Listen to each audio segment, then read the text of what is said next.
Morning. मैं Jaya sir nice mathematics channel में आप सभी का स्वागत करता हूं और आज मैं 12th क्लास कंटिन्यूटी चैप्टर का एक्सरसाइज 5.1 लेकर आपके लिए हाजिर हूं। आज हम लोग एक्सरसाइज 5.1 को कंप्लीट करेंगे। वैसे 30 क्वेश्चन तक हम लोगों ने कर लिया है, मात्र 4 क्वेश्चन बाकी है 31 से 34 तक। आज हम लोग उसको करते हैं। तो 31st क्वेश्चन जो है वह है कि हम लोगों को कंटिन्यूटी चेक करनी है cos x square. cos x square की कंटिन्यूटी हमें चेक करनी है। एक फंक्शन है cos x स्क्वायर। अब ये पता करना है कि इसकी कंटिन्यूटी क्या हो। तो इसकी कंटिन्यूटी चेक करने के लिए हमें पीछे की कुछ बातों को एक बार और फिर से रिमाइंड करना होगा। जैसे पिछले दिन मैंने आपको कंपोजिशन ऑफ टू फंक्शंस बताया था। उसमें एक बात ये भी थी कि दो फंक्शन है और दोनों फंक्शन यदि कंटिन्यूअस है तो उसकी ये कंपोजिशन जो होगा ये भी कंटिन्यूअस होगा। तो उसी का इस्तेमाल करेंगे हम लोग यहाँ पर और इसको हल करेंगे। इसके साथ साथ हम लोग को कुछ और पॉइंट्स जान लेना है। जैसे अलजेब्रा ऑफ कंटिन्यूटी में आपको बताए थे कि दो फंक्शन अगर fx और gx है तो दोनों का एडिशन, दोनों का सब्ट्रैक्शन, मल्टीप्लिकेशन और डिवीजन से जो फंक्शन तैयार होगा वे भी क्या होगा, कंटिन्यूअस फंक्शन होंगे। इसके अलावा कांस्टेंट फंक्शन जो होते हैं वो कंटिन्यूअस होते हैं, आइडेंटिटी फंक्शन कंटिन्यूअस होते हैं, पोलिनोमियल फंक्शन कंटिन्यूअस होते हैं, रेशनल फंक्शन आपके कंटिन्यूअस होते हैं, trigonometric function, exponential function and logarithmic function, ये सारे फंक्शन जो है वह कंटिन्यूअस होते हैं। तो आज हम लोग उनका सबका जहां जो जरूरत पड़ेगी इस्तेमाल करेंगे और उसका इस्तेमाल करके हम लोग आगे के प्रश्नों को सोल्व करेंगे। तो हमारा प्रश्न है 31। प्रश्न है कि fx equal to cos x, ये एक फंक्शन दिया हुआ है और हम लोगों को इसकी कंटिन्यूटी चेक करनी है। ये चेक करना है कि ये कंटिन्यूअस फंक्शन है या नहीं है। तो इसके लिए हम लोग क्या करते हैं, मान लेते हैं लेट, इसको दो फंक्शन के कंपोजिशन में हम कन्वर्ट करने का प्रयास करेंगे। मानते हैं कि लेट gx इक्वल टू, मान लेते हैं cos x and hx equal to x square. हमने लेट क्या किया कि gx एक फंक्शन मान लिया cos x और hx मान लिया क्या, x स्क्वायर। अब इस दोनों को हम कंबाइन करेंगे, देयरफॉर goh, तो goh क्या हो जाएगा, goh x हो जाएगा औरghx हो जाएगा ये। अब gh की वैल्यू कितनी है, x स्क्वायर, और gx की वैल्यू क्या होती है, cos x। तो जहां x की जगह पर क्या है, x स्क्वायर है, तो ये हो जाएगा हमारा cos x स्क्वायर। तो यही हमारा क्या हुआ, goh जो होगा वो किसके बराबर हो गया, fx के बराबर हो गया। यानी कि fx is the composition of gx and hx। अब देखिए कि gx जो है वह क्या है, cos x है, और hx जो है वह क्या है, x स्क्वायर है। तो we know that cos x is continuous function and x square is also a polynomial function, and we know that every polynomial function is continuous function, therefore hx is also a continuous function। तो लिखेंगे since we know that cos x and x square is, या r कर दीजिए, r continuous function for x belongs to r। Every real number के लिए हमारा x square एक polynomial function है, ये कंटिन्यूअस होता है, और cos x जो है वह क्या है, एक ट्रिगोनोमेट्रिक फंक्शन है, ये भी कंटिन्यूअस होता है। तो जब ये दोनों कंटिन्यूअस होते हैं तो दोनों का कंपोजिट भी कंटिन्यूअस हो जाएगा। देयरफॉर कंपोजिशन या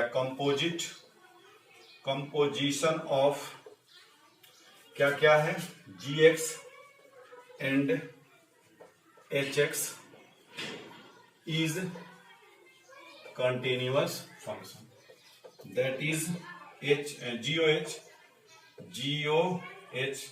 इक्वल टू fx, और ये किसके इक्वल है, cos x स्क्वायर के। इतना इज कंटिन्यूअस फंक्शन। इस तरह से हम लोग कंपोजिशन ऑफ टू फंक्शन का इस्तेमाल करके इसको सोल्व किए। और इसमें क्या क्या हम लोगों ने इस्तेमाल किया, every polynomial function is continuous function and every trigonometric function is continuous। तो cos x जो है x के सारे रियल वैल्यू के लिए कंटिन्यूअस होता है, इसलिए हम लोगों ने ऐसा लिखा। tan x cot x के केस में या sec x और cosec x के केस में जब हम लोग जाएंगे तो वहां कुछ कंडीशंस है, उस कंडीशन को छोड़ करके बाकी हर एक रियल नंबर के लिए सारे ट्रिगोनोमेट्रिक फंक्शन जो है वो क्या होता है, कंटिन्यूअस होता है। तो इसको नोट डाउन कीजिए। देखते हैं नेक्स्ट क्वेश्चन। हाँ तो बच्चों नेक्स्ट क्वेश्चन है mod of cos x। Mod of cos x, इसको प्रूफ करना है कि ये कंटिन्यूअस फंक्शन है कि नहीं। इसका हम कुछ नाम दे देते हैं fx। अब क्या करते हैं, मान लेते हैं let gx equal to mod x and hx equal to cos x। यही चीज मेन है, हमें इस ढंग से इस तरह से दो फंक्शन लेने हैं कि दोनों का जब हम कंपोजिशन करें तो fx के इक्वल आ जाए। यदि ये कंपोजिशन fx के इक्वल नहीं आएगा तो फिर हमारा काम आसान नहीं होगा। तो हमने gx लिखा मॉड x और hx ले लिया cos x। अब दोनों को हम कंबाइन करते हैं, लिखते हैं सिंस GOH तो G hx तो G cos x और cos x, यहाँ gx क्या है, मॉडुलस ऑफ x है तो मॉडुलस ऑफ cos x। तो GOH हमारा क्या हो गया, मॉडुलस ऑफ cos x हो गया, और cos x हमारा किसके बराबर है, तो GOH किसके बराबर हो गया, fx के बराबर हो गया। फिर हम लोग क्या देख रहे हैं कि मॉड x भी कंटिन्यूअस फंक्शन है और cos x भी कंटिन्यूअस फंक्शन है। तो लिखेंगे since we know that every modulus function, थोड़ा सा लैंग्वेज इधर उधर भी हम लोग लिख सकते हैं, जैसे पिछले क्वेश्चन में हम लोग डायरेक्ट लिख दिया था, यहाँ हम लोग मॉडुलस लिख रहे हैं। तो we know that every modulus function is function and trigonometric function, trigonometric function is continuous, that therefore mod x and cos x that is gx and hx are continuous function। तो therefore दोनों का combine करेंगे तो GOH is continuous function, that is या therefore fx is continuous function। हो गया। तो इस तरह से हम लोग क्या करेंगे, प्रूफ करेंगे। तो कंपोजिशन ऑफ टू फंक्शंस याद रखना होगा, ट्रिगोनोमेट्रिक फंक्शन कंटिन्यूअस होता है ये याद रखना होगा, मॉडुलस फंक्शन कंटिन्यूअस होता है ये भी याद रखना होगा। तो जहां जिसकी आवश्यकता होगी उसका यूज हम लोग करेंगे, लेकिन इन सारी चीजों को याद रखेंगे। नेक्स्ट क्वेश्चन है question number 33। Sine mod x को हम लोगों को प्रूफ करना है कि ये कंटिन्यूअस फंक्शन है। तो यहां भी वही काम हम लोग करेंगे। सॉल्यूशन में क्या लिखेंगे, let fx equal to modulus sine mod x and let gx equal to mod x and hx equal to sine x। अब gx और hx का हम कंबाइन करते हैं, इसका कंपोजिट निकालते हैं। Therefore GOH equal to GOHX equal to GHX equal to क्या हो जाएगा, GHX की जगह पर रख दीजिए इसको साइन x, और ये हमारा हो जाएगा साइन मॉडुलस ऑफ x। तो अब बाकी चीज वही सेम लिख देंगे, since we know that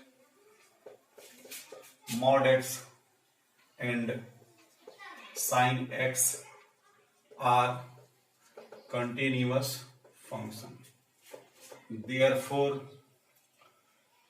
composition of mod x and sin x is also continuous function, therefore gx and hx are continuous function। implies क्या हो जाएगा, GOH is continuous function, therefore fx, और fx क्या है, mod of sin x is also continuous function। तो ये तीनों question एक ही तरह के हैं। चौथा क्वेश्चन भी इसी तरह का है, इसको जल्दी से नोट कीजिए। 34 क्वेश्चन को देखते हैं। क्वेश्चन नंबर 34 है, एक फंक्शन एफ एक्स है, ये दो फंक्शन का डिफरेंस है, ये ही है मॉडुलस ऑफ एक्स, ये है मॉडुलस ऑफ एक्स प्लस 1। तो हम लोग जानते हैं कि ये भी कंटिन्यूअस है, ये भी कंटिन्यूअस है, तो दोनों का डिफरेंस भी कंटिन्यूअस होगा। In very simple question for you, let gx equal to modulus of x and hx equal to modulus of x plus 1। we know that modulus of x and modulus of x plus 1 is r continuous function for x belongs to r. Therefore gx and hx are continuous function. तो क्या is continuous function। इससे क्या मिलेगा, fx यानी fx किसके equal है, x minus x plus 1 is also continuous function. इसमें हम लोग को पॉइंट ऑफ डिसकंटिन्यूटी निकालना था for every x belongs to r। तो ये प्रत्येक रियल वैल्यूड के लिए x के ये क्या है, कंटिन्यूअस है। तो यहाँ पॉइंट ऑफ डिसकंटिन्यूटी नहीं होगा, तो लिखेंगे therefore there is no point of discontinuity. तो यहां पॉइंट ऑफ डिसकंटिन्यूटी कुछ भी नहीं होगा। तो इस तरह से हम लोगों ने एक्सरसाइज 5.1 आज कंप्लीट किया। पूरे 34 क्वेश्चन हम लोगों ने देखा, कंटिन्यूटी के सारे रूल रेगुलेशन को देखे, सारे थ्योरम्स वगैरह हम लोगों ने देखे। अब हम लोग अगले क्लास में देखेंगे डिफरेंशिएबिलिटी। तो यदि आप अभी तक नाइस मैथमेटिक्स चैनल को सब्सक्राइब नहीं किए हैं तो आप चैनल को सब्सक्राइब कर दीजिए, लाइक कीजिए, कमेंट में लिखिए कि इस वीडियो से आपको क्या लाभ हो रहा है, वीडियो कैसा हो रहा है, और अपने दोस्तों में शेयर कीजिए। हम लोग मिलते हैं अगले वीडियो।